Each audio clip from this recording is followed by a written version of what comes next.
god, I'm streaming. Is it Blue Moon? I think so. Alright. So, I've played Scarlet Hollow before when they had just the first chapter out for free. But they recently came out with chapter 2 a month ago or so. So I'm gonna replay through chapter 1, which I already know, but then chapter 2 is gonna be all new. So I'm just gonna do the first chapter. Hello! Hi! I'm just gonna do the first chapter today, but I really like this game. It's real spookies, a little bit. I know! Aw, shit, I'm streaming! I know! This is the game I said I wanted to play the other day. So I'm gonna start it up. I have played this chapter before, but they just came out with chapter 2 recently, so I'm just gonna do the first chapter today. Oh, no. I'm gonna make up Fatesville. I'm gonna go with they, them. Let me see. So the different abilities you can pick gives you different dialogue options when talking to people. Well, you were rolling in cat piss. Oh no. Okay, so I'm definitely gonna pick Book Smart. I think that's a pretty good one for me. I don't know the other one though. Keen Eye or Mystical, maybe. I think I'll go Keen Eye. So I like to think I'm pretty good at reading people. Alright, so those are going to be my abilities for this playthrough. Okay. You jolt awake as the bus hits a particularly nasty bump. You feel like you'd only just managed to start drifting off, and now here you are, awake again and still exhausted. For a moment, you're hazy on the details of where exactly here is, confusing this bus with the many others that came before it. But as your mind continues to reassert its existence into the waking world, the past few days come back into focus. The long-lost cousin, the bad news, the 26 hours of bus rides with countless late-night stops and seedy depots that felt unsafe even in the middle of the day. You wouldn't normally find yourself traveling like this, but your cousin bought the tickets. The funeral of her mother, your aunt, seemed like something you shouldn't ignore, even considering your own late mother's rocky relationship with this side of the family. Fortunately, the end of your long journey is in sight. You're almost at Scarlet Hollow. So anyway, I was saying... Oh no, he's still here. He's been sitting next to you for the past 5 hours, talking at you without pause. You're not sure he's even stopped when you started to doze off. At first you thought he was just being friendly, but that was several hours of one-sided conversations ago. I was up in Maryland looking for work, but mostly messing around because I was a dumb teen. Me and my buddies were doing our usual prank stuff, you know, pushing joggers into the harbor, that sort of thing. Wait, what? Pushing joggers into the harbor? Yeah, you know, teen stuff. So this girl comes up at us, swinging her purse, yelling about how she's gonna call the cops or whatever. It was hilarious. She actually hit my friend and he said it hurt a lot, so I guess she really was mad and not just playing. So she kept swinging and soon enough she lost her balance and fell into the harbor all on her own. We didn't even have to push her. We had a good laugh and fished her out, and her phone got soaked so she couldn't call the cops on us. We wound up hanging out all day. She kind of became a girlfriend after that, and we've been on and off for about a year, so it's pretty serious. Though about 5 months ago, she tried to break up with me, like, for real. And geez, you ever get so mad you just want to, like, kill somebody?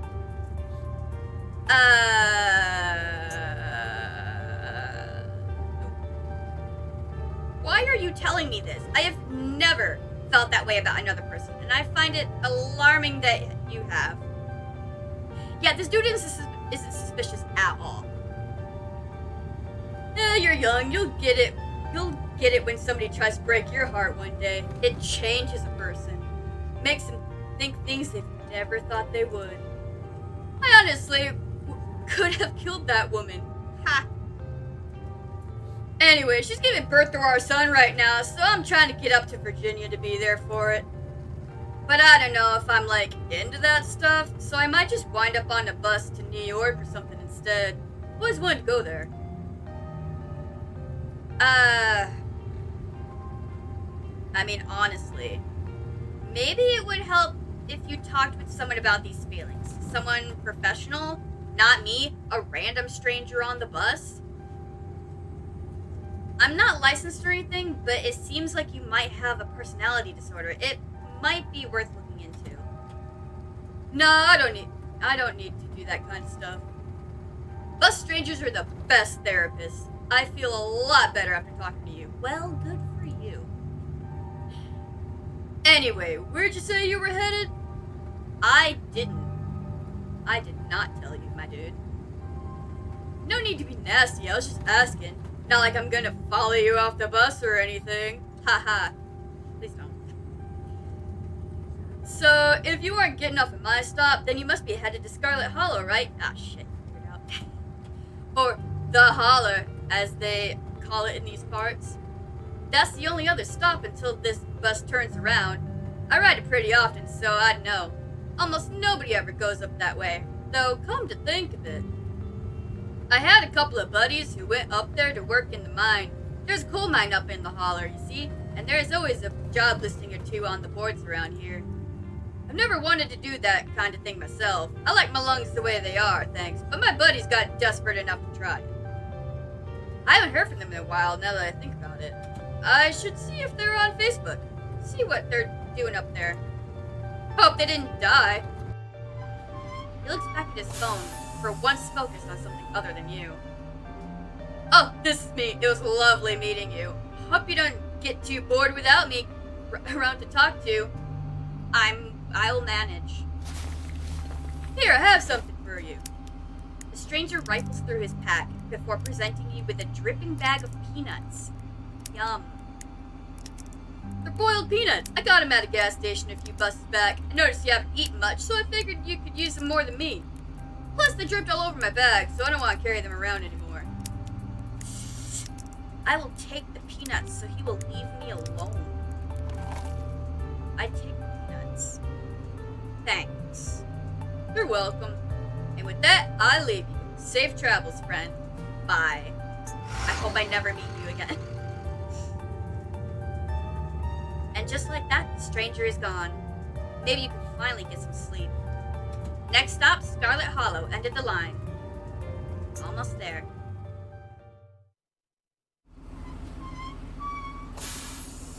The bus finally comes to a stop, its brakes squealing as it deposits you in front of the Scarlet Hollow bus station.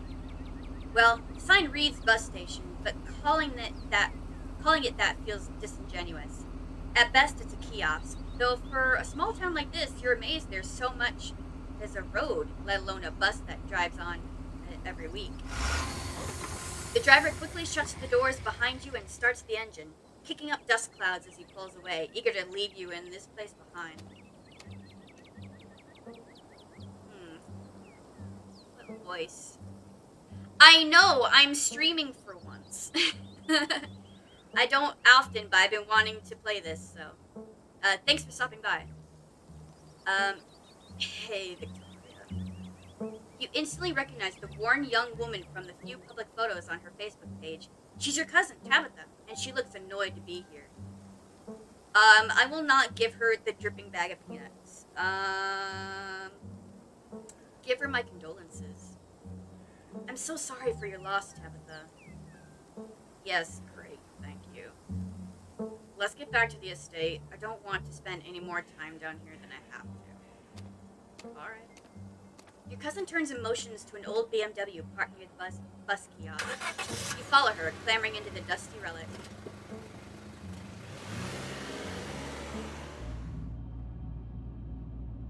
It doesn't take much driving before the only signs of civilization are the car you're in and the road you're on. Tabitha maintains an icy silence as she focuses on the road. Tip. Yeah, so I can explore different, dialogue paths And also, depending on what characteristics I chose in the beginning, it gives me different dialogue.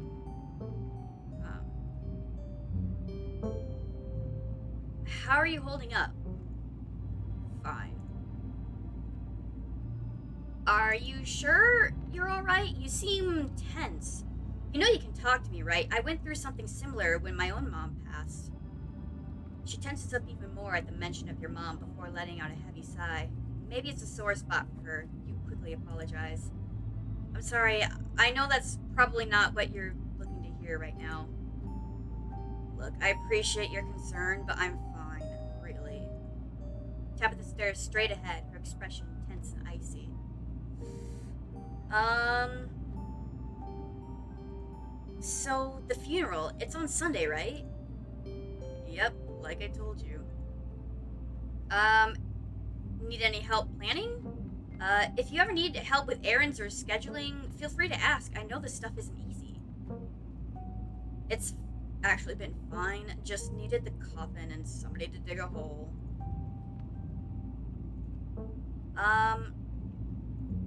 Have we ever actually met before? I'm pretty sure this is the first time, right?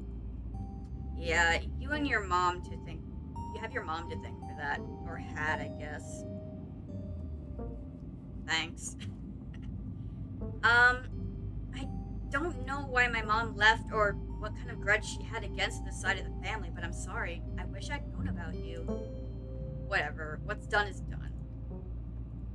I'm gonna leave it at that because I'm not saying Dead Moms Club, yay! No. I will leave her alone. Morning time is not the time for jokes. You decide to sit in silence with your cousin as the car eases up the steep mountain road. Ah, look it! The house looks so cool! And here it is, the Scarlet Estate. Though it's seen better days, its crumbling elegance is not lost on you. Someone used the cramped apartments in gray cities. Your mother told you about this place many times before she passed, always with an anger even beneath her words. The jaded majesty you once imagined doesn't quite compare with what's in front of you. A jarring blend of opulence and ruin. As you stare at it perched on the crumbling cliffside, you can't help but feel like it's something that should have been left to rot a long, long time ago.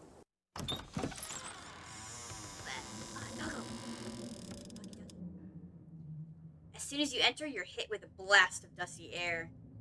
Everything in this room has been here for much longer than you've been alive, each object cemented in place with layers of dust and cobwebs. You can hear doors creak on their hinges and the aches and moans of ancient floorboards as the house itself always sways in the wind. Welcome to our family's humble estate. Unfortunately, due to the current state of the house, only a few rooms will be safely accessible during your stay. I wouldn't go wandering around anywhere else if you value your limbs. The floors have been known to give out. If you know what's good for you, you'll stick to your room, your bathroom, and the kitchen. And hallways, I guess. But only the hallways you need to use to get to these places. I'll show you around so you know where it's safe to walk. You can leave your bags here for the time being. I'm not gonna be all snooty like, I'm not gonna be like that.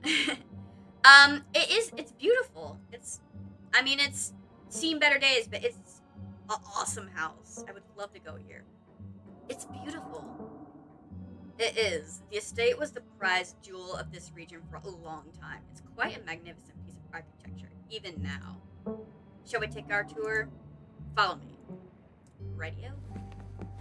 Put your bags down and follow Tabitha through the long, dusty hallway. She delicately steps over holes and tears in the floor, and you do your best to trace her steps. Kitchen. On Wednesdays, a woman from town comes in and does the cleaning. Her name is Janie.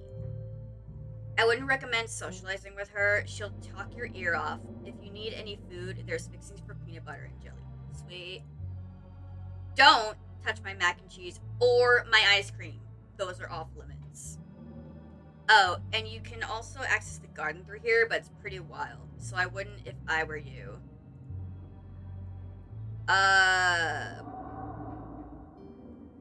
Awesome.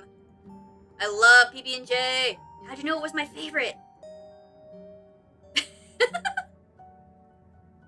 She's like, that smile can't be real. I didn't, but good for you. uh, it's nice. It's a nice kitchen. This is so nice. It's so much bigger than what I'm used to in the city. Is that a kitchen island? It is. Thank you. She's like hesitant to take compliments of the house. I might want to eat something other than PB&J's this week. Is there somewhere in town where we can get groceries? Well, aren't you fancy? Yeah, there's a general store, also a diner. I usually order my food in bulk online, though, so I wouldn't be going with you. That's fine. Sweet, thanks. I mean, I assume I brought money enough for, food and stuff, so I'll get my own food. Cool, good talk. Alright, what's next on the tour? Bathroom, follow me. Great, it's been hours since I've gone. As the two of you leave the kitchen, you pass by a tuxedo cat sitting on the countertop. It's just like my cat, Jack. He's a tuxedo cat, although he has a bit more white on the face. Is that your cat? What's his name? Frou-Frou. Do not try to pet her. If she wants to be pet, she'll let you know. I want to pet it, but I won't. I'll leave it be. You decide to follow Tabitha's advice. Shall we move on? The bathroom awaits. You once again follow Tabitha through a long, dusty hallway. Maybe after a few nights, it'll get easier to navigate these spaces, but for the time being, you feel lucky you have not fallen through the floors. Guest bathroom. Not much to show. It's a bathroom. I'll wait outside. Do what you must, if you must. This is not as great as the kitchen. It is a nasty, wretched bathroom. Piles of junk sit untouched in the corners of the room, and mystery stains paint the floor.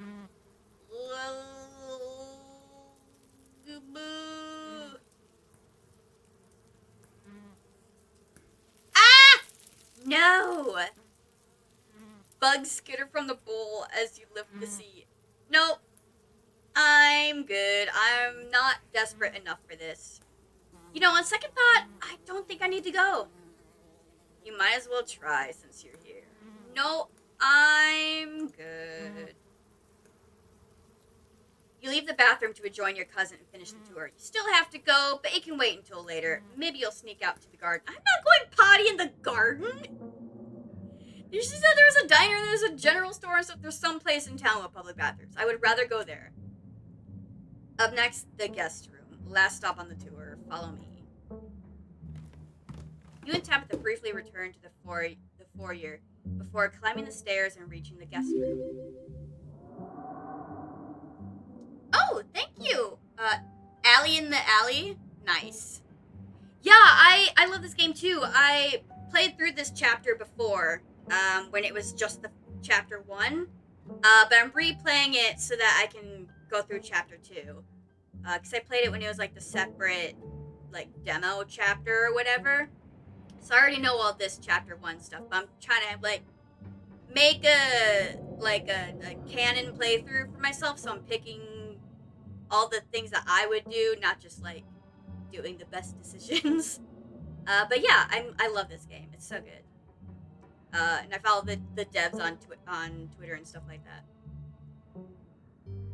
Oh, nice! You backed the Kickstarter? See, I didn't know about the Kickstarter. I watched someone play this when it was just the chapter 1. And I was like, oh, cool. And so I played it, and I, like, got all the trophies in it and stuff. But now I'm playing it through, and yeah, I'm loving it. It's so good. And I love these kinds of games. The room smells old. Dust, mildew, wood rot. It has it all. A week of sleeping in this place might give you permanent lung damage. This is where you'll be staying. The linens are fresh. I had Janie wash them last week. I I had to endure a half-hour rant about her kid to get her to do it, so you'd better be grateful. The closet is full of old family stuff, so you can't hang your clothes up, but you can use the dresser. It should be empty. What's with all the boxes? Old family stuff. Do you want me to help you move them? Do you need help moving them? Tabitha eyes you up and down for a moment. No. I know I'm small. I can lift some boxes. Come on now.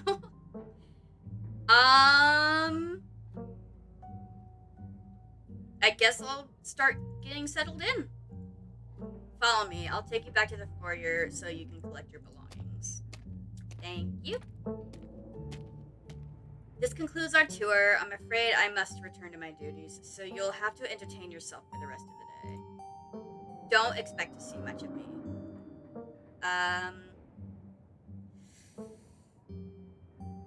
Where are you going? Wait, where are you going? To work. Somebody has to pay the bills around here. Fair enough. Are you sure you're okay? Like, you seem kind of upset.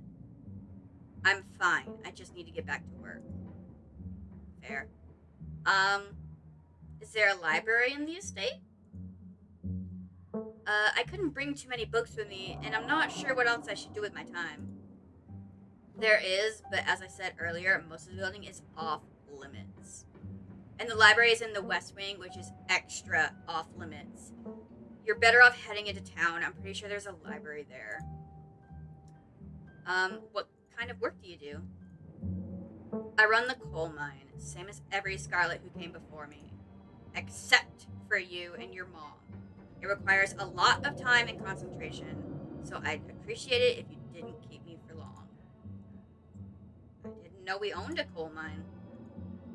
We don't own a coal mine. I own the coal mine. Your side of the family forfeited any claim to it years ago. Fair enough. I don't want to go watch. Hashtag girl boss.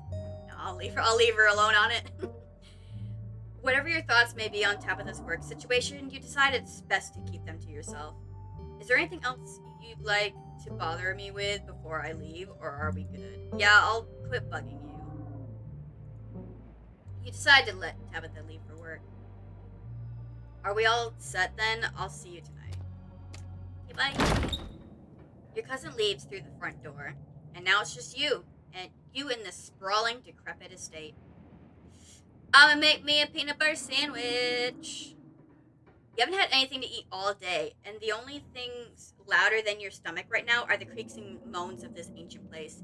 A PB&J sounds exactly like what you need to take on the rest of the day. You head to the kitchen and secretly pet the cat. You're back in the kitchen, ready to craft a beautiful peanut butter and jelly sandwich. It's a daunting task, given the state of the place, but the aggressive growls of your stomach outweigh your fear of food poisoning. To get started, you'll probably need to find some peanut butter, some jelly, bread, plates, and a knife. Approach the frou-frou. The cat hisses as you draw near, but remains firmly in place. This is clearly frou-frou's spot on the counter. I'll leave her alone. If they hiss, you leave them alone. All right, it's rude. You back away from frou-frou, trying not to make any sudden moves. All right, let's go to the fridge. As you approach the fridge, your eyes catch a note taped to the door reading, "Janie, stay out," in all caps. Below it, in separate handwriting, are the words, "Okie dokie." I can't wait. I don't know if you meet Janie or not, but I hope I do. You open the fridge. You already feel a deep urge to wash your hands, even though you have yet to touch anything other than the handle.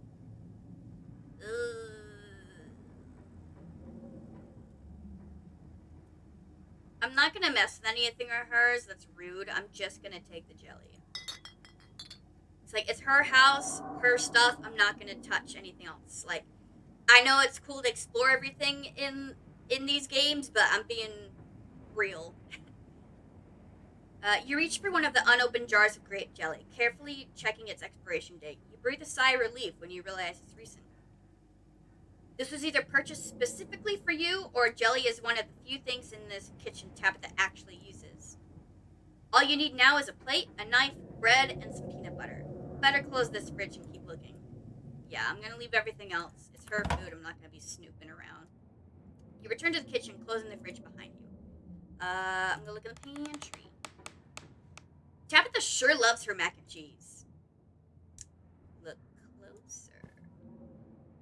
You squint into the darkness of the pantry. Behind the molded bread, a single book lies forgotten.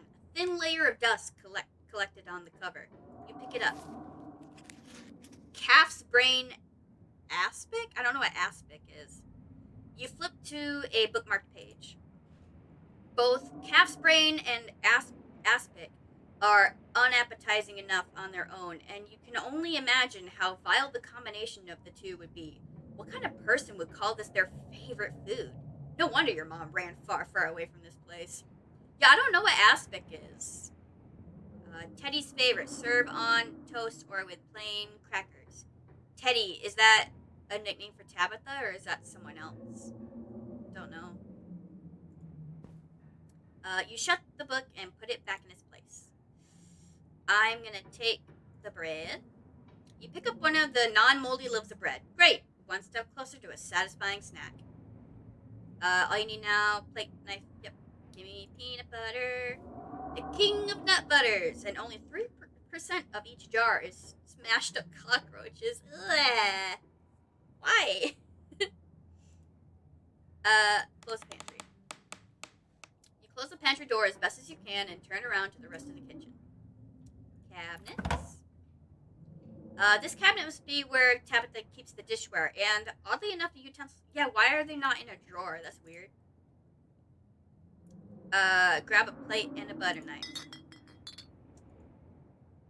This is the last ingredient you need to make your PB&J. Time to get to work. Yeah, I'm not gonna mess with her stuff. Close the cabinet and look back at the rest of the kitchen. Make the PB&J. Despite the state of this horrendous kitchen, you have successfully combined your 3 ingredients to make a peanut butter and jelly sandwich. Congratulations, you can feed yourself. Nice. Sparkles and everything. A job well done. All of that hassle, and it took you less than a minute to eat. The rest of the day lies in front of you. I'm gonna check out the garden. Ooh, I want to swing on the swing, but it would snap. There's a little, greenhouse. And what's up the stairs? Oh man, I want to explore this. This garden was reclaimed by the wilderness long ago. You don't think you want to go out there after all? Are you even up to date on your tetanus shots? No. Man, I gotta be able to explore this later. This is so cool looking. You close the door behind you and return to the kitchen. Oh, I just noticed that they're like satyrs. They're not kids. That's cool. I wonder who the lady's supposed to be, if anyone. I think I'm all done with the kitchen. Congratulations, you've eaten and have a full day ahead of you. What do you want to do next? I will go. My bags are still in the hallway, so I'm going to go put them in my room. Now that you've finally eaten, the aches and pains of your journey have started to sink deep into your bones. You stumble up the stairs to your room, suitcase in tow, eager to unwind before you face the rest of the day. You stand at the entrance of your room. I'm going to put my clothes away. What the possum? Oh no, I forgot. With the speak animal skill, you find out its name, and I forget the possum's name. Oh my god. But yeah, so cute. You drag your suitcase over to the dresser and open the bottom drawer. An opossum lurks within. It is quiet but angry. Do you want some peanuts? You hold up your still dripping bag of boiled peanuts. Oh no! The opossum hisses in disgust, stiffens, and begins to drool, feigning death. I would have just left the bag in there and slowly shut the drawer. You close the drawer. You might as well leave it be. You open the top drawer next. It's empty. As good a place as you'll find to put your clothes. Based on the state of the house, you wonder if you'd have been better off keeping your clothes in your nice clean bag, but there's no going back now. I probably would have done that, honestly. I would have just kept them in my bag. Check the closet. Oh, fun. You can see why your cousin said you should put your clothes in the dresser instead of this closet. There must be decades of family history stacked up in there. Pick up the doll. Oh, that's lovely. Oh, see, I thought in the original there was a name on the dress, but I think I'm thinking of something else. Of course, you're sharing a room with a creepy doll. You pick it up to examine it more closely. Its foot reads, "Property of Alexandria." No need to carry this around with you. Who is Alexandria? I wonder. Like, how many like uh, family tree lines back is that? Examine the painting on the wall. This must be an old relative of yours. Very old, judging by the dates on the inscription. You've never heard of her, but you'd barely heard anything about your aunt and cousin until a week ago, so that's not really a surprise. Maybe you could ask Tabitha about this Mary Belle Scarlet the next time you see her. That is, if she's actually in the mood for conversation. I wonder if she was one of the actual founders or of this house or what. Look out the window. See, you can see the stairs. I want to know what's up there. You can only imagine how beautiful the garden must have been in its heyday. If you own this place, you'd totally get out there with a shovel and some gardening gloves and whip it into shape. You'd go out and pull weeds, chop trees, carve topiaries, and do whatever you need to do in order to return it to its former glory. But once it was all done, you'd sit by the fountain, which of course would have little goldfish in it, and drink floral tea while enjoying the bird song. Yeah, you definitely do that. Just not right now. Yeah, I totally wouldn't be lazy and do all that. I'm not gonna take a nap. I wanna go find something to do. It doesn't seem like there's much else for you to do right now. Now, my curiosity would get the best of me. So, I'm gonna go investigate the forbidden wing of the estate. Cautiously. Very carefully. With Tabitha gone, there's no one stopping you from going into the forbidden wing of the estate. You immediately try the nearest door, only to be impeded by a lock. Dang it. More doggo. Alright, might as well head into town. With your cousin gone, there's nothing for you to really do here. You drag your bags off in your room you dropped your bags off in your room and head out to explore the town. Yeah. If you'd have known about winding up having to walk all the way back to town, you probably would have just asked Tabitha to leave you at the bus stop, especially with how unhappy she seemed to see you. If only you could wipe the slate between the two of you clean and hurry some of the attention. Though maybe your mother's funeral isn't the best time for something like that. Then again, maybe it's the perfect time. It's really pretty out here. Yeah. Finally, you made it back to town. The holler, as that guy on the bus called it, has probably seen better days. It still has the feeling of an idyllic countryside, but its sidewalks are cracked and many of the storefronts are boarded up with their windows dusty with age. A chill breeze sweeps down the lane and you shudder, suddenly feeling as if you're peering into a grave. Yes! Sorry about that. Gretchen can be very slippery when she wants to be. She loves to get loose and cause havoc. Oh my god. Can I pet the dog? You reach out and scratch Gretchen behind her ears. Her fur is soft and warm. She wheezes excitedly, digging her little nose into your palm and licking your hand. Yes, Gretchen. Aw, she's so glad to... She's... Sorry. I'm so glad you two are getting along. Isn't she just the cutest? With how energetic she gets, you'd never know she's 17. She's 17?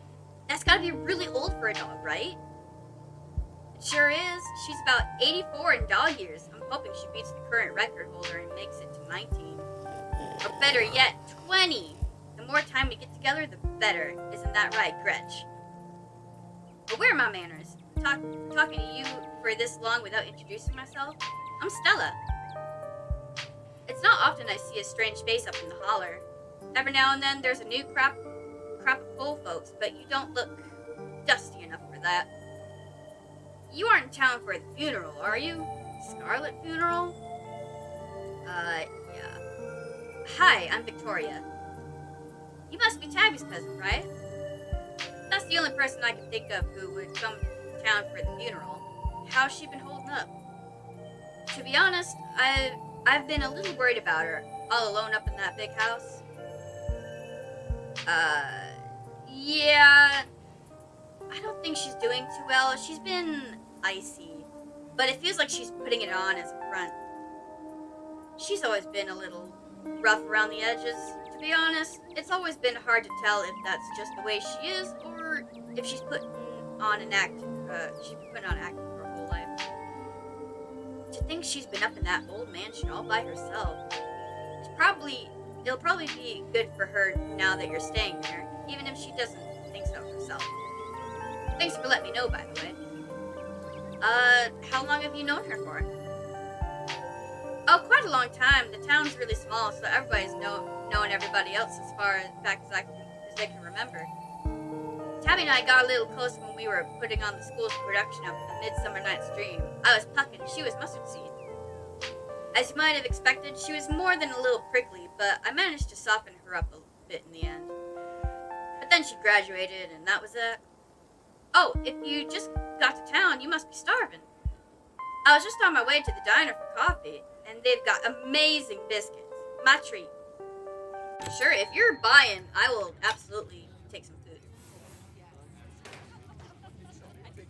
The pleasant aroma of greasy breakfast food hangs heavy in the air. In contrast with the empty, lifeless atmosphere of the family's estate, the diner is filled with the comforting din of human life. All of which grinds to a sudden halt as the patrons realize that a stranger has entered the establishment. I just would try and hide. Quickly slide to the nearest booth. Pretending that you didn't notice everyone at the diner gawking at you like they'd just seen Bigfoot. No need to be shy. They don't meet many strangers. It's kind of a big deal when somebody new wanders into town. Especially since, well, they probably all know what you're here for, and by extension, who you're related to. Even if you don't know anybody, it's not easy to keep the secrets in a town this size. As you settle into the booth, you can't help but pick up some of the murmurs of conversation around you. Stella pets Gretchen while you take a quick look around the diner. At the counter, two policemen and a woman you assume to be the owner shoot sidelong glances in your direction while whispering to each other.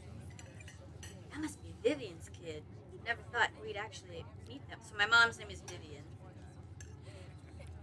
Looks so much like her. Oh yes, those eyes are unmistakable. The haunted looks. I always thought it'd go away once she finally got out of town, but I guess unhappiness is baked into her DNA. As a young mother and her syrup-stained kid sits at the table across from you. Mommy, who's that? Don't stare, Tulip. That must be Miss Tabitha's cousin. Oh, so that's why they look so sad. I would look sad, too, if I had to have Miss Tabitha as a cousin. Do you think Tabitha's cousin is mean, too? I don't know. I'll find out next time I go visit Miss Tabitha. Are you going to finish your pancakes? They're almost cold, sweet pea. We've got to get home to help Daddy. In the far back corner, a man sits all alone at a small table, sipping coffee and reading a paper. Why are strangers who wander into town never gorgeous blonde ladies of an appropriate age? Why is it always coal boys, punks, and whippersnappers? I will call dibs on the punk. I'll call that. I ain't no whippersnapper. Screw you. Lastly, a group of coal miners sit hunched around the corner booth, readily scarfing down the heaping plates of food. What do you think? Another youngin' looking for mine work? No way. Clearly don't got the stomach for it. That's gotta be the boss cousin. There's that funeral this week, if I'm remembering right, for old Miss Pearlan. So my aunt's name is Pearlan. My mom's name is Vivian. Try to remember that. May she rot in peace. Oh, let the lady rest, Lloyd. You shouldn't speak ill of the dead, no matter how foul they were, especially before they've been so much as laid to rest. If you'd been around in her heyday, you'd be speaking ill too, Tommy. He's right, nastiest woman I ever met. That Tabitha is a blessing compared to her.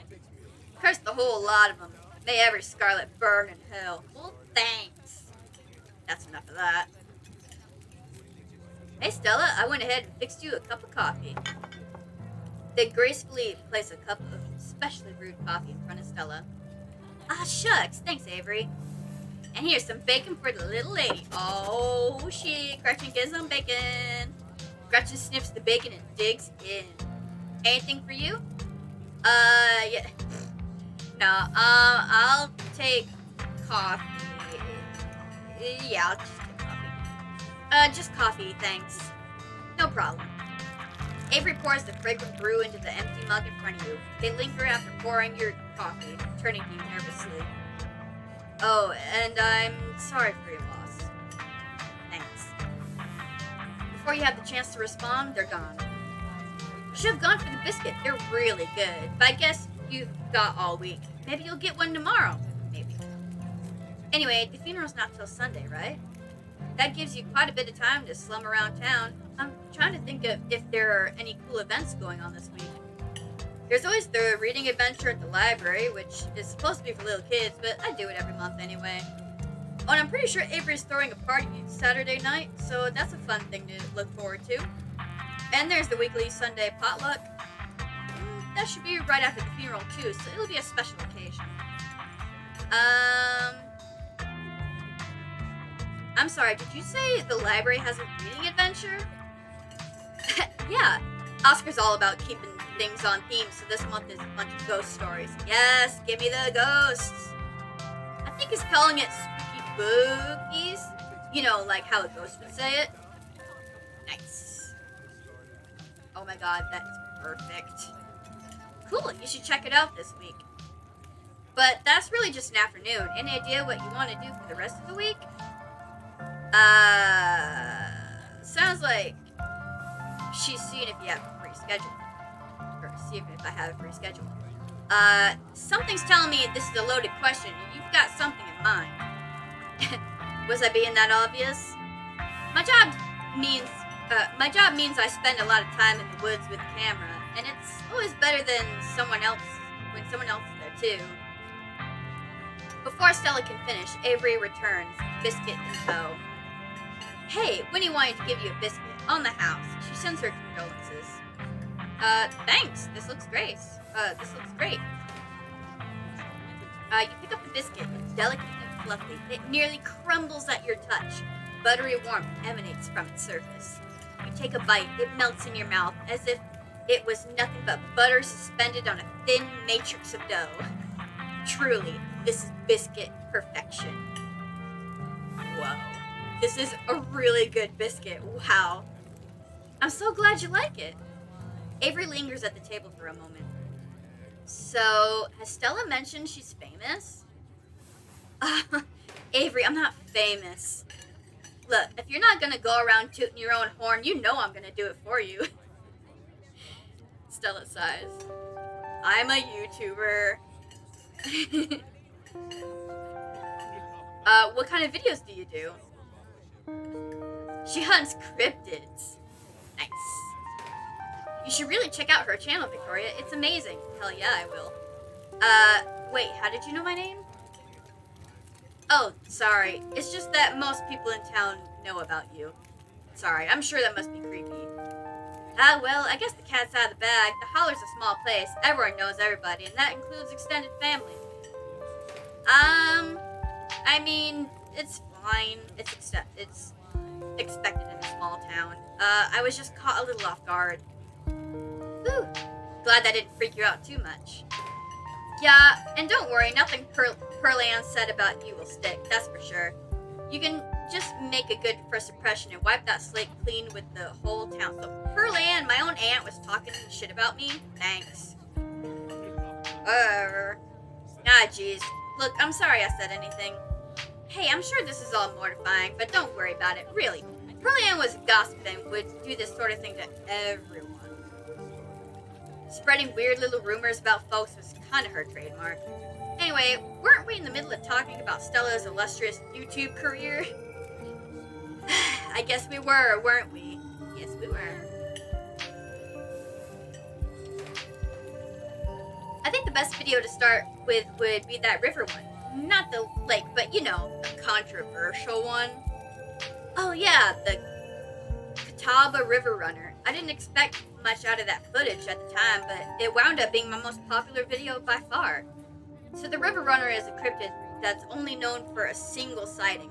2 Boy Scouts thought they saw something big and weird in the Catawba River, and that's all I had to go on. But then I wound up catching this on camera.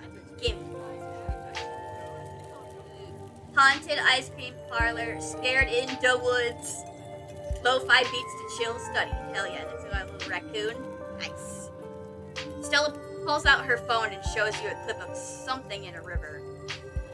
Some folks said it was a beaver, but if that was the case, it'd be at least twice the size of any beaver I'd seen.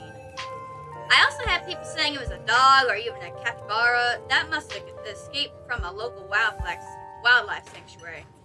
I'm still not sure what it was, and I'm the only one who saw the thing with my own 2 eyes. I'm pretty sure that's a mountain lion. Despite the shaky camera footage, you can clearly make out the shape of the creature's head and its relative body proportions. You're pretty sure that it's a mountain lion. Shape of its head, relative portions of its body, it definitely looks like some sort of cat. No way. It's absolutely not a mountain lion. There are no mountain lions this far east. Did a whole video on the Appalachian mountain lion myth and found jack squat. And there's no reason one would be swimming in the river like this. They're not fans of water. And body's too long. No way. Personally, I'm a fan of the capybara theory. Sure, it's not any local, or not like any local sanctuaries are missing one, but there's always people keeping exotic pets, animals as pets. Kind of a sewer gator type situation. Maybe.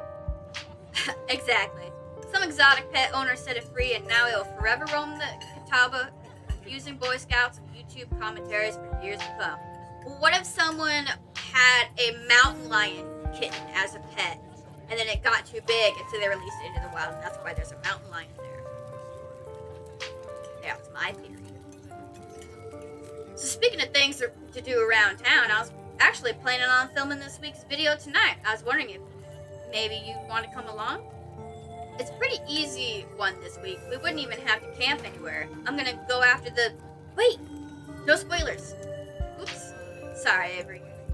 It's okay. I should probably get back to it instead of standing around chatting with friends. See y'all later.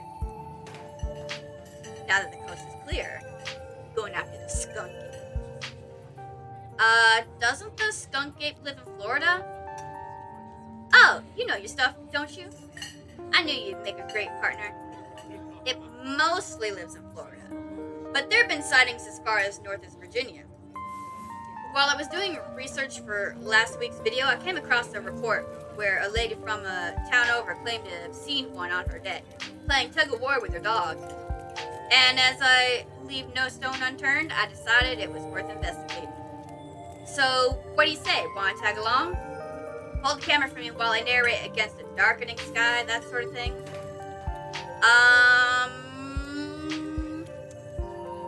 It's not like I have anything else going on. Such enthusiasm. It'll be fun, I promise. This was something I used to do in my middle school buddies all the time, and there was never a dull moment. That's actually how this channel got started. Me and Kanika and Reese running around the woods, flipping over rocks and bothering salamanders. Our videos were terrible, but we had a lot of fun, and that's all that mattered to us. You know, that gives me a thought. Since I've already invited another person along, it might be fun to extend the invitation to my old chums and see if we can't make it a little reunion special or something.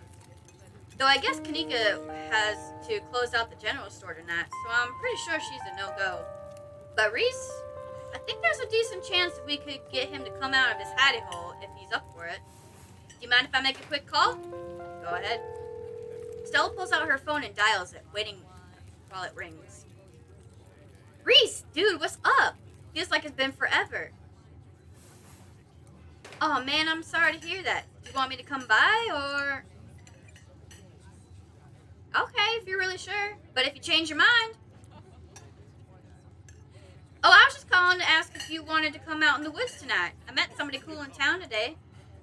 They're Tabitha's cousin. I know, yeah, just here for the week. Anyway, we're going out to look for skunk apes. We could take the easier trails if that would help.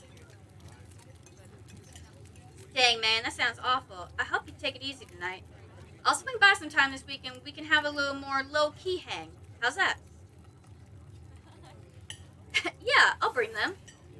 Talk to you soon. Bye, bud. Looks like it's just me and you, pal.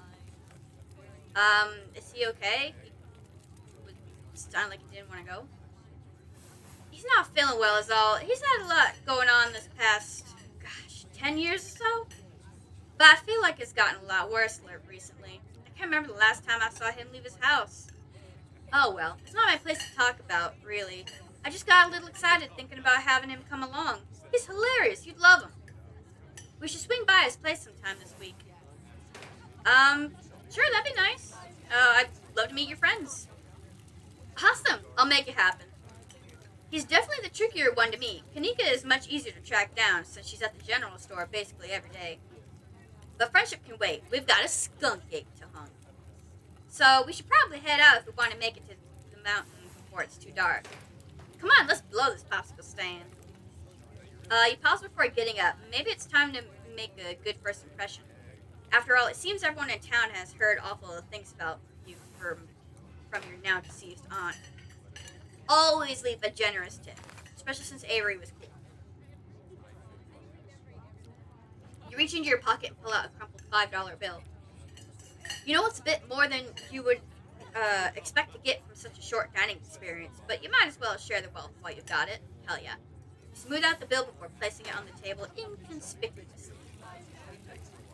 Oh, that's awesome of you. Avery will appreciate that, I'm sure. Stella turns to leave the diner with you, following closely behind. Hell yeah. It hadn't been very cold when you first arrived in town, but as the sun dips closer and closer to the horizon, chill descends upon the hollow, and you see your situation with renewed clarity. You're in a new place, far from civilization and the people you know, following someone you just met into a dark forest in search of monsters. You feel strangely calm. The setting sun paints beautiful colors in the sky. Fresh air fills your lungs, and pleasant songs of crickets trill around you as the night descends. This is where you're supposed to be, with Stella by your side, a sweet smile on her face, and Gretchen plodding along in front of her without a care in the world. Hell yeah. Gotta love this brisk fall weather. This past summer was the hottest on record, since last year at least. You know how it is these days. Each summer is the hottest yet until the next summer, which always finds a way to be much worse. It's just nice to feel a chill in the air, to see the leaves change, like normalcy is restored, if only for a moment. Sorry if that was a bit of a bummer. We should talk about something more fun, like skunk apes. Do you ever hunt things that aren't cryptids? You know, like ghosts, demons, werewolves, that sort of thing. Yeah, for sure. I used to go after all sorts of spooky stuff. I never had much luck, though, especially when it came to ghosts. Back when I first started doing solo videos, I'd go into all sorts of old abandoned buildings, hoping I'd stumble across some sort of activity. But nothing ever happened. It was always just me and my camera in an old house getting worked up over a gust of wind or a creaky floorboard. When all's said and done, I've just been a lot luckier with cryptids. I want to believe in ghosts so bad. And I can't rule out the possibility that there really are true hauntings out there. But if there are, I sure as heck haven't seen any myself. Werewolves I kind of lump in with the cryptids. I'd be shocked if there were actual people out there who turned into animals. The werewolf lore lines up pretty well with the great beast genre of cryptids. As for demons, I don't know. I honestly don't even want to consider the possibility that they exist. Because if they really... Sorry, I Because if they really are out there, geez, a lot of folks are doomed to an eternity of flames. Fair. So let's hope all of that's just bunk, am I right? Speaking of, save real quick. I haven't saved yet. Boop. What about aliens? Don't even get me started. Did you see those UFO videos the government declassified? Aliens are definitely real. And they have absolutely visited Earth. Like, I believe in aliens way more than I believe in cryptids. You don't see me hunting aliens out there because we know they're real. See, that's what the government wants you to think. It's easier for them to cover up their secret research programs if they trick everyone into thinking that aliens are behind abductions and UFO sightings and all that weird stuff. Sure, the government does messed up stuff on the daily, but the way I see it, I have about as much control over them as I would over extraterrestrial beings. Yeah. So if I have no control over these things, I might as well choose to think it's been aliens all this time and let a little joy into my heart, you know? I feel you. Besides, it's not like it matters which of us is right, or if either of us is right at all. I'll die one day, and so will you, and eventually there will be no one left who remembers us, or what we did in our lifetimes. Yeah. Don't try to disarm me with your nihilism. Looks like I already did. Dang, you're right. What's the weirdest thing you've seen in these woods? Other than anything cryptid related, of course. Oh gosh, that's a good one. Let me think. Well, there's always the deer I saw stealing baby birds out of a nest and eating them. That was pretty messed up. But I think most people know about that these days. I've seen tons of videos of other deer doing it, so I'm not sure if it counts as weird anymore. Oh, Tetanus Lake. That's definitely the weirdest. It was a 5-foot deep, 30-foot wide pile of old cans and bottles and assorted garbage with grass and trees growing on it, so you could barely tell it was there until you stepped on it. It was practically solid ground with how much it had been compressed, but you could still fall through if you weren't careful, hence the name. Better be up on your shots if you want to mess around in there. No thank you. It was all stuff from the 50s too, which was super neat. I salvaged some bottles that I keep on my dresser as a little souvenir. Has anything bad ever happened on these hikes? Just curious. Let me think. There was this time back in high school when Reese fell down a cliff. But he was fine. We had some folks from town rig up a pulley to get him out of the ravine, and his leg only took a couple months to heal. All in all, not too bad. Though I guess there was also that time I was out here alone and kinda got stuck in the cave. I was getting great footage of what I thought was a family of wampus cats, but I wasn't able to wiggle my way back out. Turns out that wampus cats were actually skunks who very much did not appreciate me blocking the entrance to their hiding hole. And instead of running for help, Gretchen just sat outside, bored to tears. Lassie, she is not. And it took an hour to get loose, which was pretty intense. But a few tomato juice baths later, I was right as rain. So it could have been a lot worse.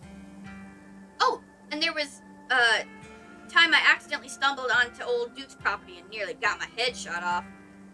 But that happens to everyone sooner or later. I barely counted it. So yeah, these hikes aren't all that dangerous, all things considered. Are you sure it's safe? I'm sorry, did you say you almost got shot? You know, I'm a little surprised to see you getting cold feet. I know we just met, but I had you pegged as pretty adventurous.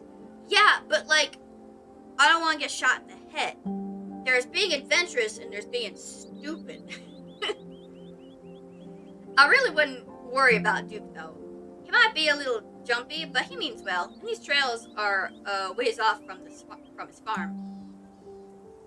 And if it makes you feel any better, I've been out on these trails with him before. The man sounds like a truck crashing through the woods when he walks. We'll hear him long before he sees us. And the wildlife isn't anything to be afraid of either. The The worst I've seen here is the occasional black bear, and even they scare easy. But hey, there's no point in worrying about stuff, whatever bad stuff may happen to us. Sure, sometimes worrying can help you prepare for something, but we're as prepared as can be. I even carry bear mace. And if you're as prepared as you can be, why give in to your anxiety when you can have fun instead? It's not like being anxious ever stopped anything bad from happening.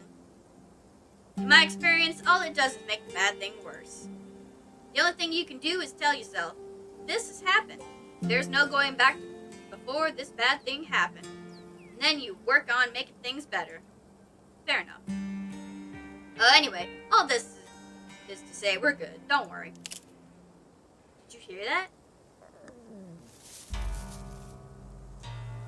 Ah, calm down, Gretchen, you old mutt. Same to you, Stella.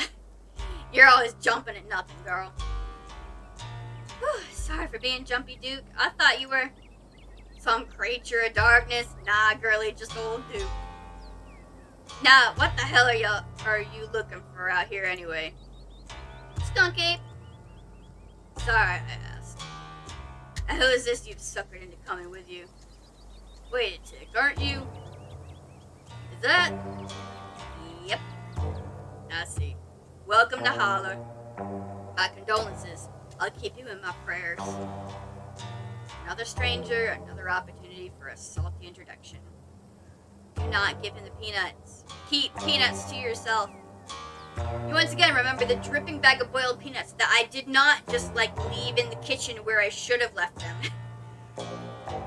You have on your person, and briefly consider offering them to Duke before realizing that it would probably be more of an insult than anything else. You keep them hidden away. Now, both of y'all head back to town, you hear? It's best you steer well clear of this area tonight. I'm out here dealing with my own critter, and I wouldn't be too appreciative of a couple fools with a camera scaring away the more sensitive wildlife. What are you hunting tonight? Something tall and hairy? Something musky? You see anything like that recently? Wouldn't you like to know?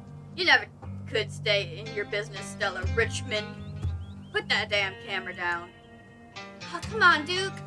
Maybe I can help you out. I'm pretty good at tracking. You know I learned from the best. That you did, but I have yet to see a shred of proof that you listened to any of it. The way you tromp around the woods at night yelling about chunkabungas or whatever you have. Something's getting at my chickens. I've lost 3 this week and I can't afford to lose any more of them. I'm so sorry to hear that.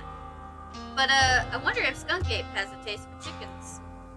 Now see, this is why I don't come to you about these things. It ain't no Skunk Ape, whatever the hell it is. I know exactly what it is, but I know you wouldn't believe me if I told you. Oh, Duke, you don't think it's...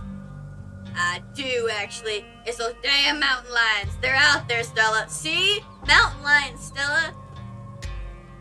I don't care what your little investigation turned up. You haven't been out in these woods as long as I have. Those sons of bitches are sneaky. Of course you wouldn't find any in one night of tracking. And I know for a fact that's what was getting at my chickens. It couldn't be anything else. I'm telling you, man, mountain lions are extinct in these parts. There hasn't been an actual sighting since 1990, and even those are iffy.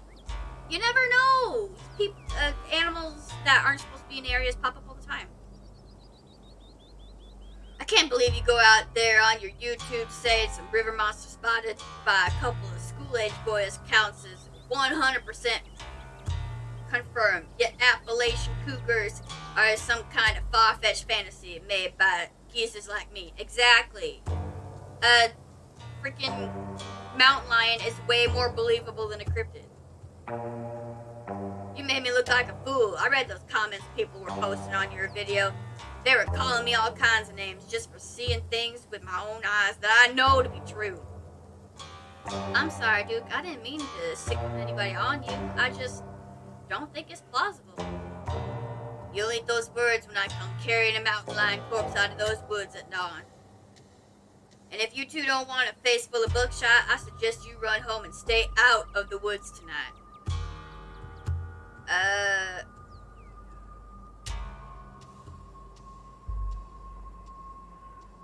Yeah, I'm not gonna butt in. This is between Duke and Stella. You stand awkwardly by as the two continue to argue. Duke, you're just wasting your time. Give us just one night out there to see what we can find, and I'm sure we can get to the bottom of this. Yeah, right, you'll get some shaky footage of a raccoon and claim it's a heretofore unknown creature that has heat ray vision or some nonsense. I know what I'm looking for. There's no way I'm backing down. But I've got to film tonight. The video needs to be out by tomorrow evening so I can keep on schedule. If I miss an update, I might lose my new sponsor, and who knows what that'll mean for my career. You ain't the only one on schedule. As you well know, my boy Bo and me are heading down to the state fair to show off Big Betty tomorrow morning. We'll be gone near a whole week, so... I keep accidentally clicking, I'm sorry. We'll be gone near a whole week, so our chicken coop might as well have a big old all-you-can-eat sign on it. You know how I feel about my chickens. I couldn't take it if I lost any more of my poor little ladies.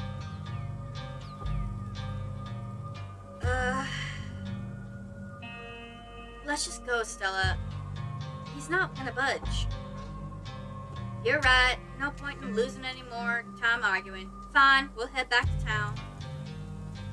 Break a leg out there, Duke. Break a what now? I mean, good luck, man. Alright, have a nice night, y'all. As you and Stella return to the trail, she carefully looks back the way you came. Okay, coast is clear. There's no way we're letting Duke edge us out that easily. Come on, I know a trail that'll let us get around him.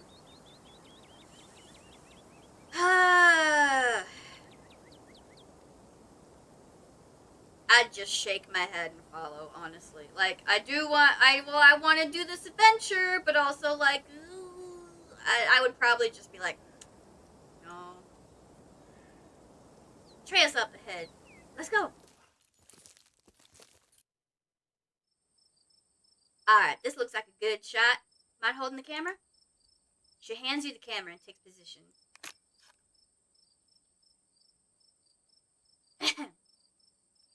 As night falls, my new assistant, the mysterious Victoria, and I find ourselves on a high hill in the Blue Ridge Mountains, where we'll begin our hunt for the elusive yet pungent skunk ape. Though most encountered in Florida, this possible relative of Bigfoot has been spotted all along the southeast edge of the United States, including right here in this very county. Here's hoping we catch a glimpse tonight. We'll check back once we're on the trail. Until then, stay searching, Stellars.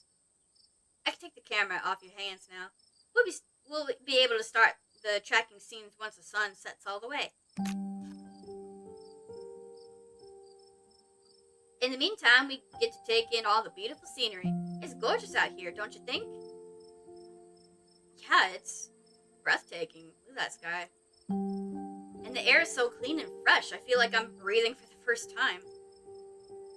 It is. I'm glad you came out here. Gretchen has no appreciation for beautiful mountain vistas, and it gets all old saying wow into the empty expanse every time I come out here.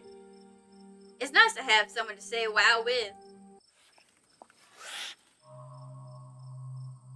Your quiet moment with Stella is broken by a loud, percussive snort. Whoa, was that a deer? I've seen videos of them making that spooky little warning snort, but I've never heard it in person. Sure was. Let's check it out.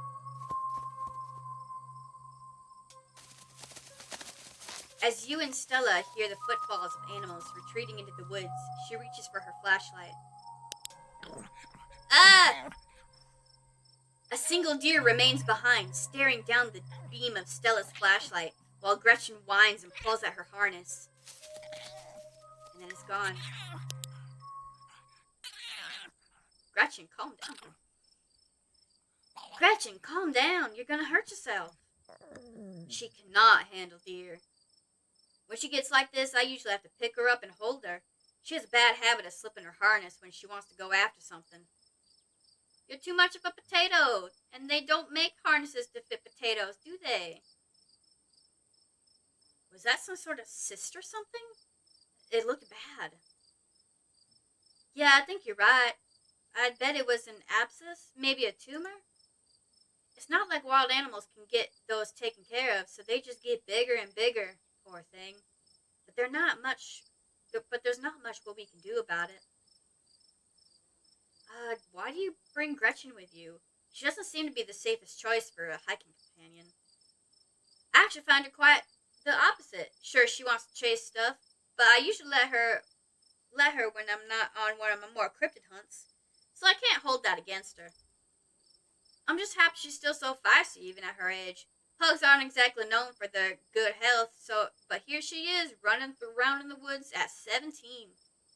I feel like the fresh mountain air and exercise have helped a lot in that regard. You defy the laws of nature, don't you, Gretch? Um, well, that's got my heart rate up. I'm ready for the hunt. Same for me. How's about we take a quick snack break and fuel up? Then we get right into the night's activities. I've got all the best trail snacks. Gimme, gimme, gimme. Ooh. As we settle down to rest, Stella breaks open a bag of assorted snacks. Ooh, what do I want? I want M&Ms. You grab the trail mix. Classic choice. It never fails to satisfy. I like to mix my own to make sure it has the best stuff, and I use dried cherries instead of raisins. Maybe it's a bit of a controversial pick, but even as someone who's passionate about dried fruit, I simply cannot abide raisins. Um,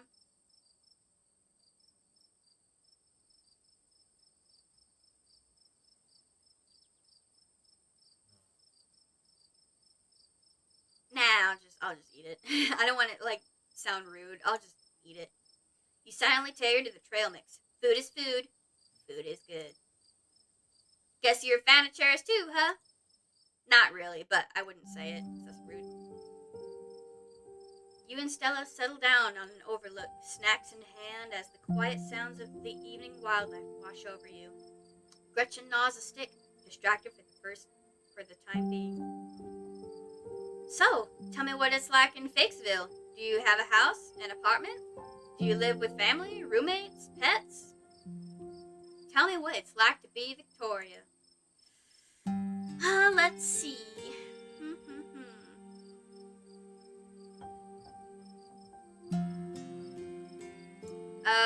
None of these, but like, I feel like if I were single, I would have a studio apartment, sort of thing.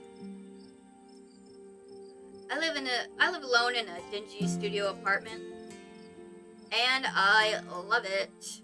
It's a little cramped, the lights flicker, the toilet is constantly getting backed up because the lady upstairs keeps flushing her cat's litter. It smells like cigarettes for some reason, but it's mine. I mean, technically I guess it's the landlady's, but I don't have to share it with anybody. It's a mess, but it's my mess, and I wouldn't have it any other way. You know, that's a great way to look at things. I can't imagine what it'd be like to share your place with people you don't know. Speaking of, it's gotta be wild staying with Tabby, for both of you. So, what do you do for a living? Streamer. None of these. I'd rather not say. Stranger, a great mystery, I see. That's fair enough. Not everybody's identity needs to be tied into how they make money. Sure. Crisp breeze passes over you. What about you? What's your living situation? Bet you and I live in a little house just outside of town. It's actually the house I grew up in, so it has a lot of pleasant memories attached to it. And I'm glad I could keep it in the family. When my great-great-grandfather built that house, he must have done a great job because it's just as sturdy as it's ever been. Keeping the house in the family, is it just you? Yeah, it's just me and Gretchen. My parents died a few years back. But it's okay. I'm done my mourning. Life goes on, and we still get to live in our beautiful family home, just me and Gretchen. It could be a lot worse. What were they like? Did you get along? They were amazing. Two of the nicest people you'd ever meet, and interesting too. My dad was a bit of a regional legend among hunters and trappers. He was always out in the woods on the trail or for something. And we certainly had some interesting dinners because of him. He had to learn how to fend for himself, you see, since his family didn't have much growing up. So he learned how to hunt and trap and got damn good at it. He always made sure I had food, and that I knew how to get it if I ever found myself too far from a grocery store. I could make us a pretty good salad with just what's in this clearing if I had to, though it wouldn't exactly taste great. As for my mom, she was a saint. She was a local vet, the lady all the farms in the country knew to call if their animals were in need of something. She was as smart as a whip and strong to boot. Turns out pulling calves out of a 1,600-pound cow all day is a great way to build muscle. But she was gentle too. Even the smallest mouse would get the proper care of her hands. I'm sure she's most of the reason Gretchen here is one of the oldest dogs I ever met. Oh yeah, those were my parents. I'm sorry for your loss. I don't know what else to say. I'm just sorry. That's okay. I know it's weird, especially since we just met today. Whoa. Stella immediately picks up her bag and slings it over her shoulder. Stella immediately packs her... Everything else went quiet. I could hear all sorts of wildlife just a second ago, and now it's quiet. You're right, and whatever made that sound is close. Here, hold Gretchen's leash from me and let's check it out. You and Stella inch towards the tree line, and she shines her flashlight into the woods. As you approach, a series of weak clucks call out from a nearby bush. There's the missing chicken. Oh! Ah! There was a thingy! What the hell was that? Hold on, I gotta play that back. Holy shit. I'm guessing it must be maybe 2-3 feet tall? Doesn't look hairy either, so I think we can rule out skunk ape. But whatever it is, it has one of Duke's chickens. It looks like it's heading north. Let's go after it. Right behind you. You follow Stella as she sprints into the unknown, Gretchen excitedly pulling you along by her leash. Oh no! Oh no! Ooh. Are you okay? Yeah, I'm alright. I just tripped on something weird. Oh no, that poor thing. It must be one of Duke's. Oh, Jesus, it's still alive. Don't go near that. Don't touch it. Jesus, Stella, don't go near it. That thing is diseased. Don't worry. I'm not going to touch it. Not on my hands, at least. And hey, I'm sorry that this is turning out to be so grisly. I swear it's not normally like this. We can go home after I film this if that's what you want. Kinda. Yes, please. This is way more than I bargained for. Yeah, this is unexpected, that's for sure. Let me just film this for a second, and we can head back. It seems we found one of Duke's chickens, folks, and she's not doing good. I'm hesitant to speculate, but she definitely seems to have some sort of growth under her skin. Could be a tumor, could be something else. Either way, I don't think there's much that can be done for her at this point. Geez, I'm gonna have to put up some massive content warnings for this video. Did you hear that? What the Sam Hill are you doing out here? Didn't I tell you to... Birdie? Oh, Birdie, what's wrong, darling? Good God. Did y'all see what did this to her? No, but I'm pretty sure we can hear them right now. We didn't see whatever did this to your bird, but I think we can hear them right now. Don't tell me what... You're all caught up in Stella's nonsense. Duke, I'm sorry. We were on the trail, then we found her like this. Put that damn camera away, for God's sake, girl. I don't want to be in another one of your videos. No one needs to see me like this. No one needs to see Birdie like this. You wouldn't put her online, would you? Not when she's like this, all swollen and hurting. Duke, did you hear what Victoria said? I think they're coming closer. Come out, son of bitches. Duke, don't shoot them. We have no idea what'll happen. You hear that, Stella? That ain't the sound of something peace-like, whatever these things are. They'll pay for what they did to my girls. Come on, you, whatever your name is, grab that flashlight and help me line up a good shot. As the creatures in the tree line grow louder and more numerous, Gretchen violently strains against her harness. Ooh, I don't want Gretchen to get loose.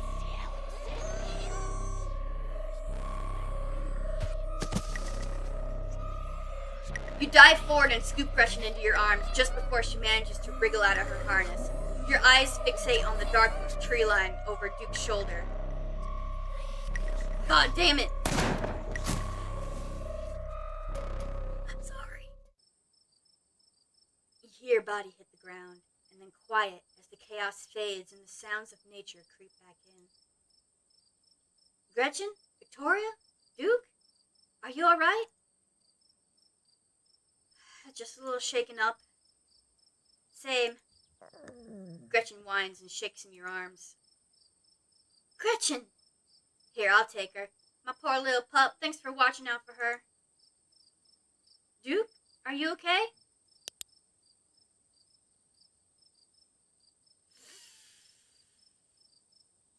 Oh my god, Duke, holy shit! What do we do now? What the hell are we supposed to do? We've got to tell the police. What do you mean, what do? We take this to the police, a man's dead. You're right, and we have the footage of what happened here. But it's so dark and shaky, it all just seems so unbelievable. We need more footage, come on, let's go after them before we lose our chance. No way! A dude just died. Like, are you nuts? A man is dead, Stella. Yeah, you're right. Let's head back and call the police. My phone should get reception once we're back on the main road. They didn't show the actual picture of him in the demo chapter. Wow. They just showed her moving the flashlight over and then back. They didn't show the actual picture of him. Ooh, boy. This is getting real. As you and Stella quickly make your way back through the woods, the unearthly whispers of creatures unknown once again surround you. Ignore them. Just keep running. Don't give them. Ignore them. I know. We just have to keep pushing forward.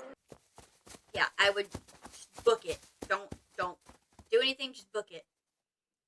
We're almost there. As you and Stella reach the main road, the whispers fade back into the sounds of nature. It sounds like they've stopped following us.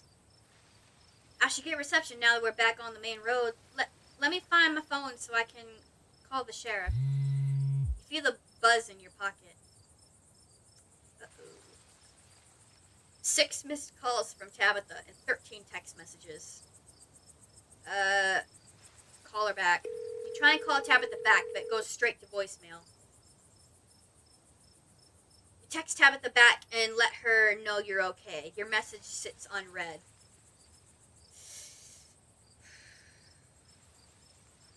Yikes, Tabitha's been blowing up my phone. Guess she must be worried about you. But, first things first, let's call the police. Stella pulls out her phone and dials. Hello, Earl? It's Stella Richmond. I'm up on the mountain on Asgina Trail. Duke is dead, Earl. Shotgun, it happened right in front of us. There's something in the woods. You gotta hurry. Okay, yeah. Are they really gone? Yeah, I think we're okay. Just hurry. Jesus, Earl, who's gonna tell Bo? I guess now we wait.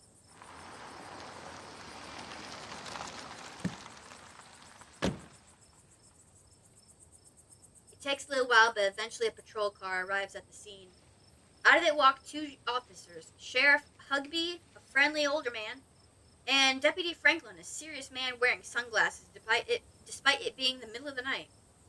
Suspicious. See right here, a thing jumps out of the woods, then the shotgun goes off. What in the Sam Hill? What is that? Some kind of Pillsbury Doughboy?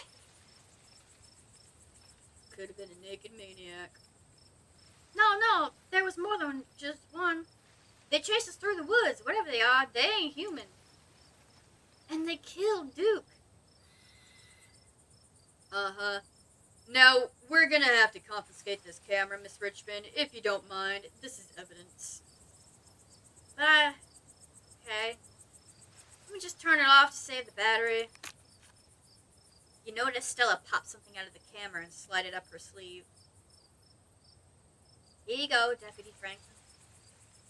We appreciate your compliance with the law. We'll get a team out in the morning to retrieve the body, but for now, Sheriff Hugby and I... Please, call me Earl. Earl and I will escort you, and who are you exactly? That's Victoria. They came into town today for the funeral.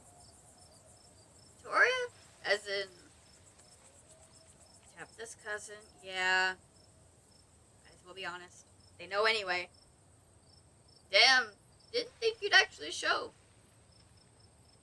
We'll escort you both back to town. If there's a naked maniac on the loose, it's best you don't walk back on your own.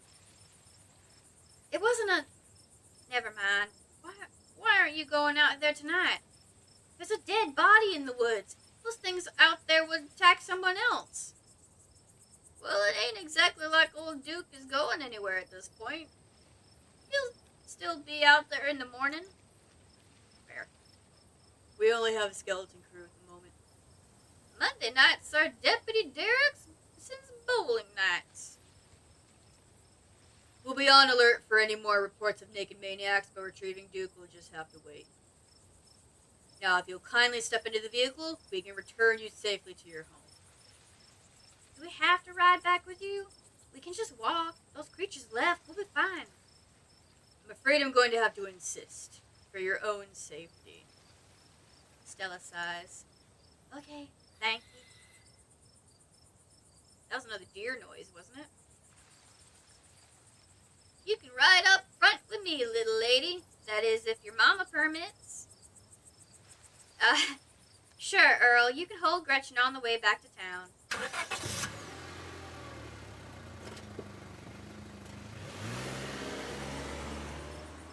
You two stay out of trouble. We'll have this all sorted out in the morning. Just get a good night's sleep.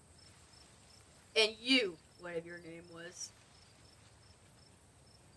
I want to say that, but Victoria. Sure. You're in town for the funeral? Good. Don't you go leaving before then. I imagine we'll need to ask you a few questions about everything you've seen tonight. Stella, keep an eye on them for us. Make sure they don't get into any more trouble. Y'all have a good night now. Bye-bye, Gretchen. And y'all have a lovely evening. If any bugaboos give you trouble, you know how to get in touch. Yes, I'll keep an eye out for the bugaboos.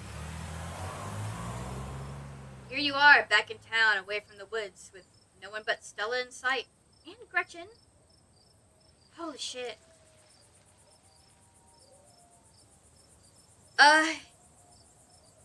Yeah, they seemed a little blasé about everything. Like, about a man's death.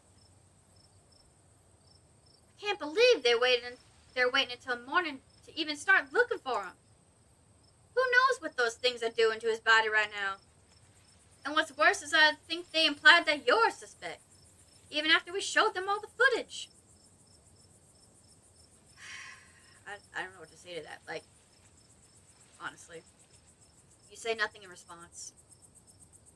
But it's okay. I'm not going to let anything bad happen to you. I was there. I filmed the whole thing. At the very least, it'll never hold up in court. And it won't get to that point either, because we're going to do a little investigating of our own. We've got to find out more about those things. If we can get clear footage, or better yet, trap one of them, there's no way they can blame you for what happened. The library doesn't open for a while, but I've read every book on cryptids they have and never came across anything like this. There is someone in town who might have some useful information. The place isn't far, so we should head over there now before it gets any later.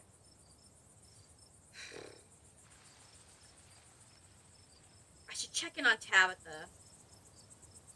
My friend's place is on the way back, and stopping by shouldn't take long. You sure you don't want to stop in first? I know I wouldn't want to head up that mountain road by myself after everything that's happened tonight. Yeah, I wouldn't want to go walking on my own either. Sign resignation. It'll be worth it. Let's go. All right.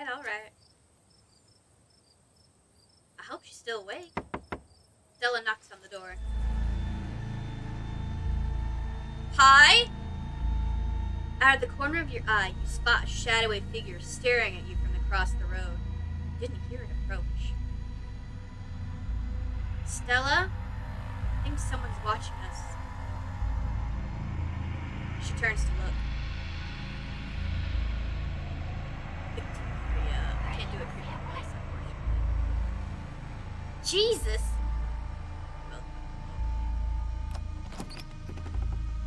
The same, Ma. Before you can respond, the door behind you swings open. An older woman standing in the entryway.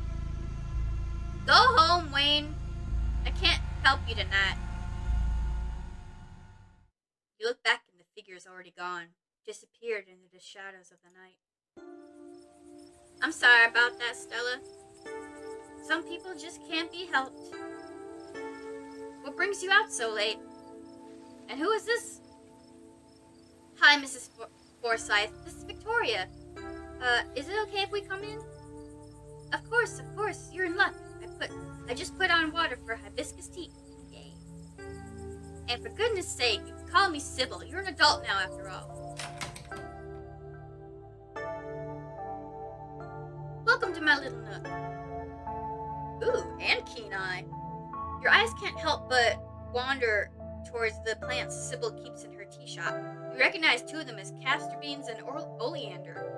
Each plant has its medicinal use, but each plant used improperly is extremely poisonous. Yes, that's why I was like, oh, at oleander. I know oleander is. I don't know much about castor beans, but I know oleander can be tricky.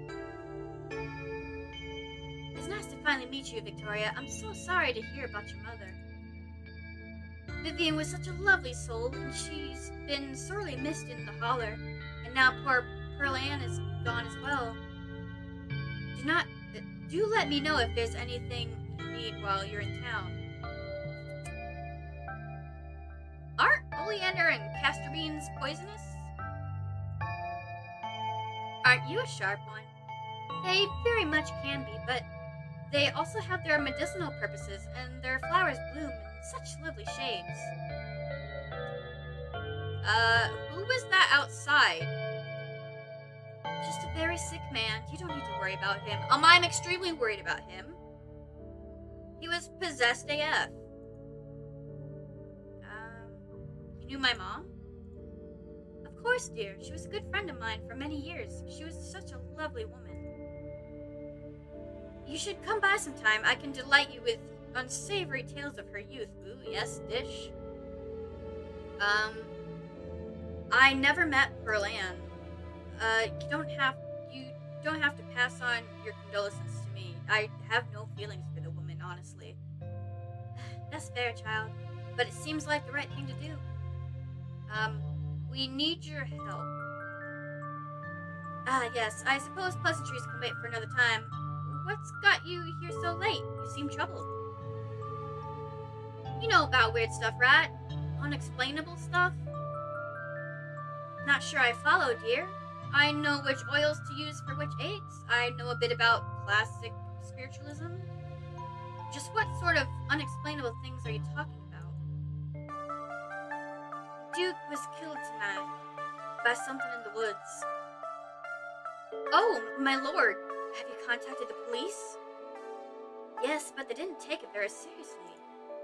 They're not even looking for the body until tomorrow. Those things out there. I don't even know how to describe them. Can't say I know much about the local wildlife. My daughter has always been a brighter gift for nature than I. This wasn't local wildlife, Mrs. Forsyth. Here, I can show you. Stella pulls the card she'd swiped from her camera and pops it into her phone. I wasn't about to let the police hold on to this, at least not before we had a chance to make a copy. But the cops wouldn't know what to do with that footage anyway. Imagine if they accidentally erased it. Exactly. I'll give it to them if they ask again, but for now, we can examine the footage for ourselves.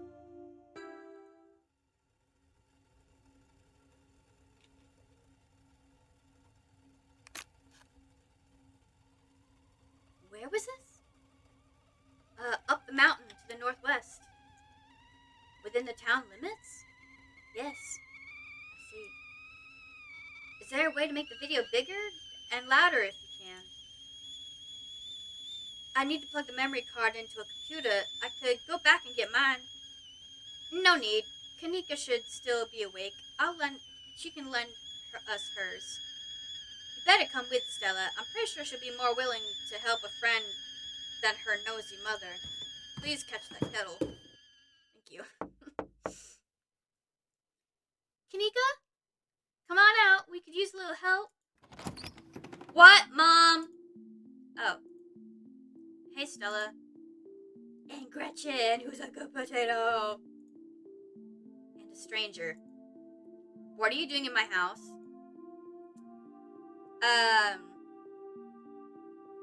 Hi, I'm Victoria.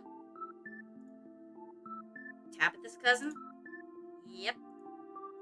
Sweetie, we were wondering if we could borrow your laptop. Stella and her friend have a video to show us. It's really important, Kanika. Okay. My room's a mess. I'll just bring it out here. Heads up, Kanika. This is graphic. Duke got killed out in the woods tonight. It's on the recording. Wait, seriously? Duke's dead? We can watch this without you.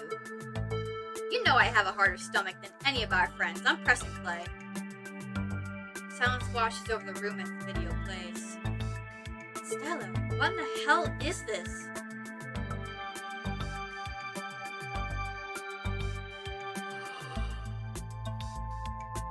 I love your shirt and I love you now. I'm sorry either of you had to see this, but Victoria and I have no idea how to make heads or tails of it. Stella, are you okay? Did you get hurt? I'm fine, really, I'm okay. You remain silent. Poor Duke. Poor Bo. Has anyone told him yet? We talked to the police. I hope they told Bo, but Earl and Deputy Franklin didn't seem to be in much of a hurry to do anything. I'll call him later tonight. But for now, we have something far more serious to discuss. I agree. Those things are still out there, whatever they were. And as long as they are, more people are in danger. So very true, but not for the reasons you think.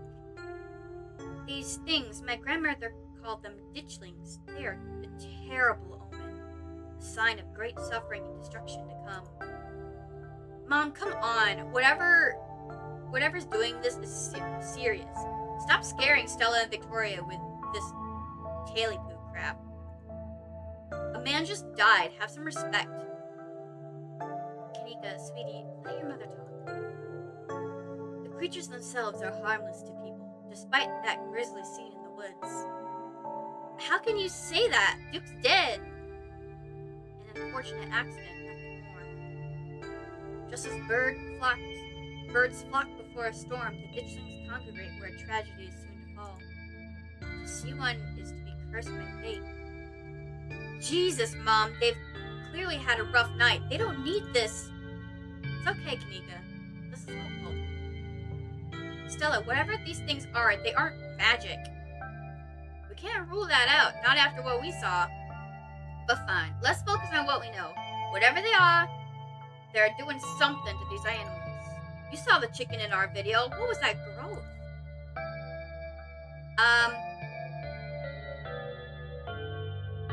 It must be part of their life cycle.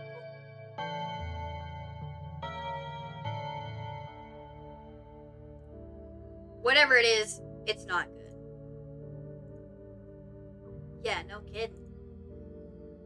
Maybe what we're seeing here is some sort of parasitic larval stage, part of their life cycle. But I don't want to jump to any conclusions about something like this out there, not without doing some research or talking to a biologist. I'm sure there is a rational explanation that'll clear all of this up. Oh dear, I've forgotten entirely about the tea I put on. Let me fix up a couple of cups. It'll help soothe our nerves. I don't know, it's getting late, and I should let Victoria get some rest. I ran them ragged today with all the hiking and running through the woods in terror.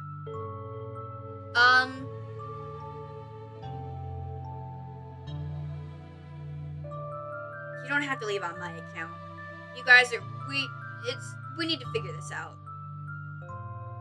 I can stay up, this is important.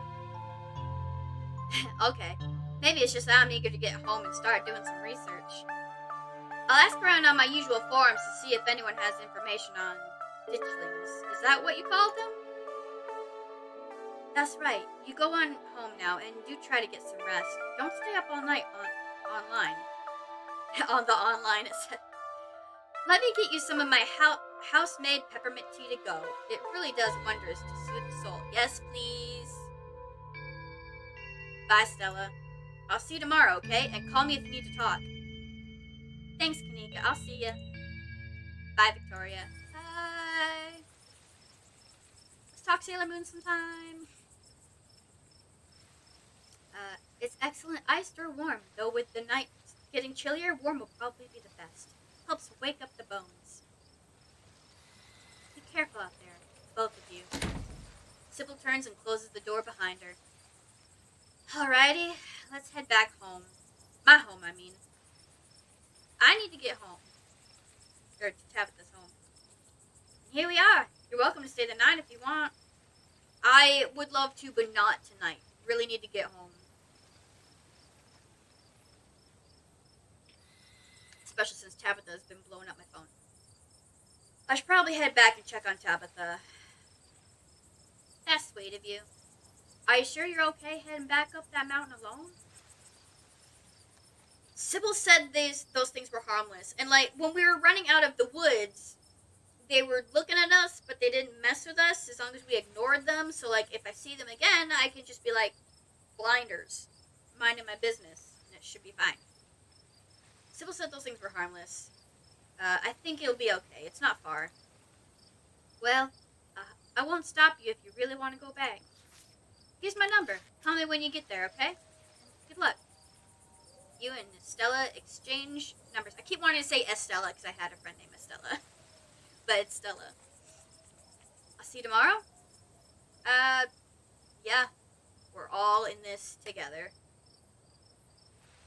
Yeah, we are. Stay safe, buddy. Bye, Gretchen! You begin the long hike back up to the Scarlet estate alone. Almost home. You made it. Your salvation is in sight, and you make a mad dash to the door. As you raise your arm, the door swings open. She's not happy with me. Where the hell have you been?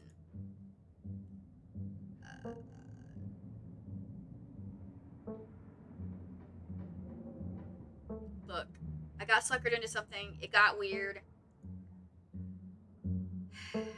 Sorry to worry you. This Stella girl had me come with her on this night hike to find cryptids. So you met Stella then. That explains everything, and she's gotten you all worked up. I'm going to bed. I'll see you tomorrow. Can you tuck me in, please? No. I've been frazzled by watching a man die. Okay. I need to go to bed. Just good night. You're alone in the estate. The sound of the wind whistling through the house gives you an uneasy feeling in your gut. It's probably best to turn in and try and leave the night behind you.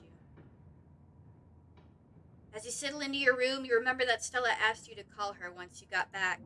I will call her. You pull out your phone and call. Hey, how are you? She sounds a little different, like she's been crying. Did you make it back all right? Yeah, how are you? Are you okay? Totally fine. I mean, as fine as I could be, I guess. You don't have to worry about me. Go get some Z's, okay? I'll see you tomorrow.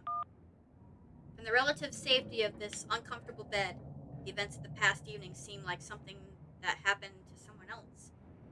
Though you can still clearly picture the terror you felt in those memories. For now, you're safe. You're safe, and you're warm. Eventually, the sun will rise and chase away the monsters and make them seem like nothing but a bad dream. Maybe tomorrow, if you're lucky, you'll wake up in the normal world and have a boring week in the mountains with your sour-faced cousin. It's a nice thought, but deep down you can't help but worry that things will only get worse. That's chapter 1 complete. Yes! I'm so excited for chapter 2.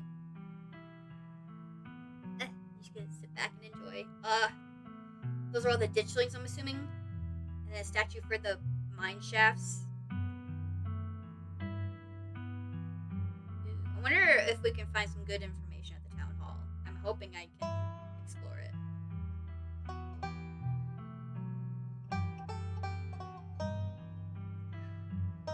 The drawing and animation is so good. I love games like this. Hand drawn, but it's also kind of like 3D. Love them. Oh, who's that? Who's that? Oh, is that one friend that Stella mentioned, maybe? Help it get. What? Who spilled ketchup? Who spilled ketchup? Clean that shit up. It's gonna stain. Llamas. Uh-oh. Llamas run!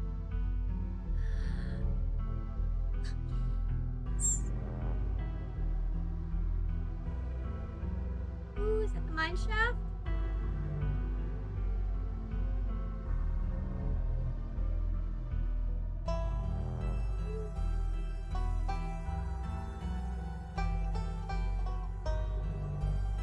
So excited. Ooh. Who or what is in there? Who or what is in there?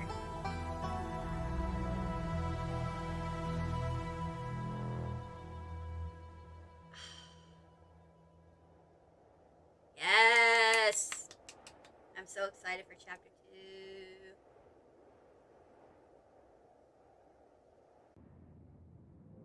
Yes, save. Save. Yes, I will save. But I'm going to end stream there. I wanted to go through all of chapter 1 again, reacquaint myself with everything, make sure I was doing true choices to what I would do, not just what I knew would be good for the story. So I might not get like a great ending, but I'm gonna be true to myself in these. I always do that first time around, first playthrough, and then I go for all the trophies and stuff. But yeah, I'm gonna end stream there, and hopefully I can stream again soon and stream chapter 2, and I will be going in completely blind.